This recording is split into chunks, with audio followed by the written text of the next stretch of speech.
On several of the previous videos in this series, I have shared on how God sees you, how He sees you through Christ.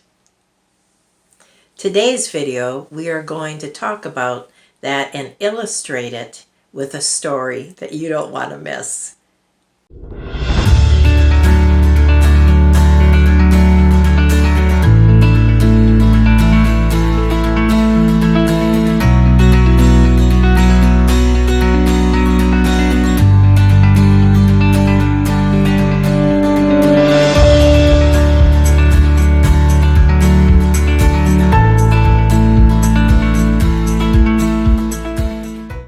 Today I want to share a story with you that I recently read. Now, some of you may have heard this story because it's been around for a long time.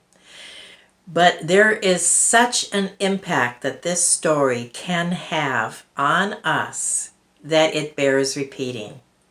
And that is the story that is entitled, Remember the Duck. I don't know if any of you have heard that story or not. But it's a story about a little boy who was visiting his grandma's farm for the summer with his sister Susie.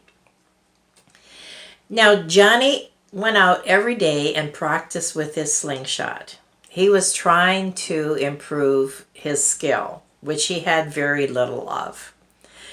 And he couldn't even hardly hit the side of the barn, let alone a moving target. But this particular day, he took his slingshot, probably thinking he wouldn't hit the duck anyway, and he aimed it at Grandma's favorite duck. Well, I think you can figure out what happened next. Johnny hit the duck. And not only did he hit the duck, he killed the duck. He felt terrible. He didn't want to tell Grandma. He was full of guilt. But he thought maybe he could get away with it by burying the duck. And Grandma might not notice or think that the duck went away somehow. And so he did just that. And when he finished burying the duck and he started to walk back to the house, his sister looked at him and she said, "Remember the duck."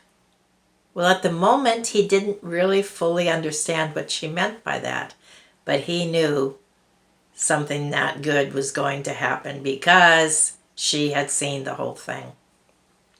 So they had dinner, and after dinner came time to do the dishes, and it was always Susie's job to do the dishes for Grandma.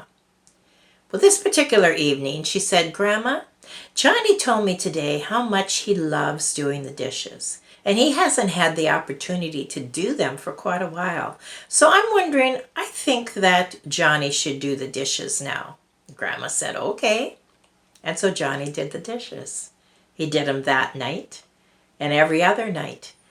And every night after dinner, his sister would look at him and she would say, "Remember the duck," constantly throwing in his face what he needed to feel guilty about. And so he did the dishes. Well, after about 5 or 6 nights, he had had enough. And he didn't want to do the dishes anymore, and the guilt from what he had done was just overbearing. And so he told Grandma. He confessed to Grandma what he did. And Grandma said, "Yes, Johnny, I saw what happened. And I was wondering how long you were going to allow Susie to keep you as a slave." Now think about that statement. I knew what happened, but I was wondering how long you were going to allow Susie to enslave you. Well, Johnny's grandma had forgiven him when she saw it. She knew he didn't mean it, and she forgave him immediately. But his sister, who did see it and wanted to instill that guilt upon her brother to see what she could get out of the situation, she kept reminding him, "Remember the duck." How often don't we as Christians have that little voice in our ear that says, remember that sin. Remember that abortion. Remember that divorce. Remember those bad words that you said. Remember that attempted suicide. Any sin that we think may be a sin, the enemy loves to throw into our faces, constantly reminding us of that. But Grandma, as in this case of the little boy, said, when I saw it happen, I forgave you. You do not have to be a slave to that sin and to that guilt. So when the enemy tries to remind us of our past sins, one thing that I've heard a songwriter say, when the enemy tries to remind you of your past, remind him of his future. And in essence, that's what we're doing. Because he does not want you to succeed. He does not want you to be blessed. He does not want you to thrive as a Christian. He does not want you to have joy. He knows he can't take away your salvation because Christ dwells in you. But he can try to take away your joy. And he does that by reminding you of your past. He does that by throwing the guilt in your face.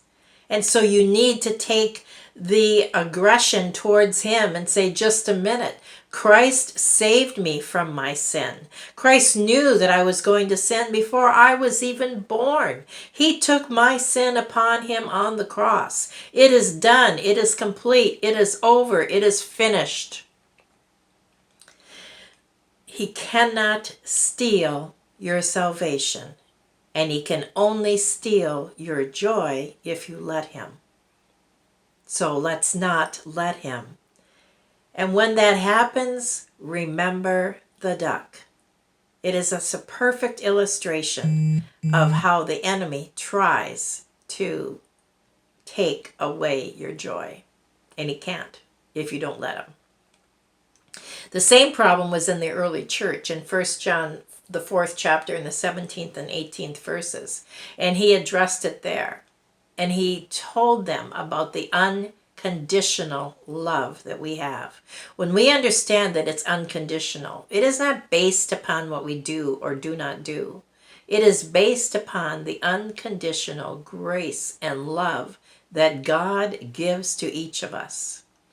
And another thing that I want you to realize when you read the 13th chapter, the love chapter, the 13th chapter of 1 Corinthians.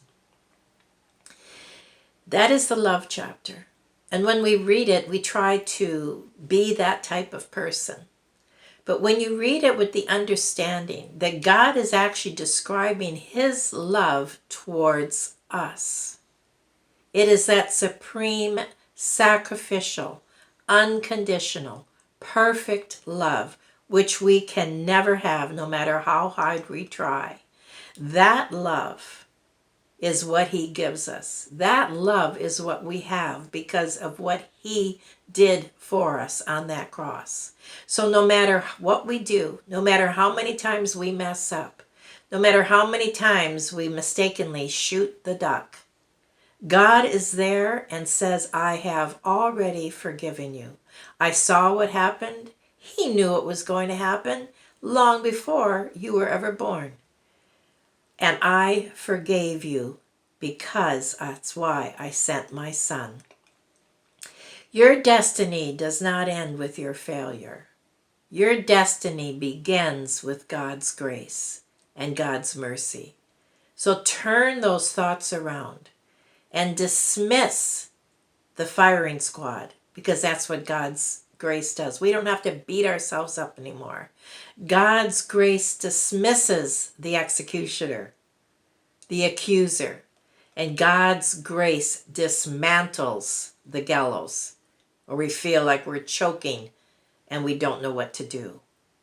So if you remember that God's grace covers it all, his love covers it all. So that when we mess up and the enemy tries to remind us of those things, those deeds, those things that we did or said or wished we could have done, that they were already covered. 2,000 years ago, Christ took that upon himself and sacrificed his life on our behalf. Thank you so much for listening today, and please go to my website, which is prayingmiracles.com. There's lots of these stories on there. There's also tips, there's videos, that'll make you laugh, they will make you cry. There are tons of healing stories, everything that you would want in one spot. So it's one-stop shopping at prayingmiracles.com. And also please subscribe to this YouTube channel. I appreciate you listening. And don't forget to ring that bell so that you get alerted of future ones. Thank you again for listening to Praying for Miracles with Carol.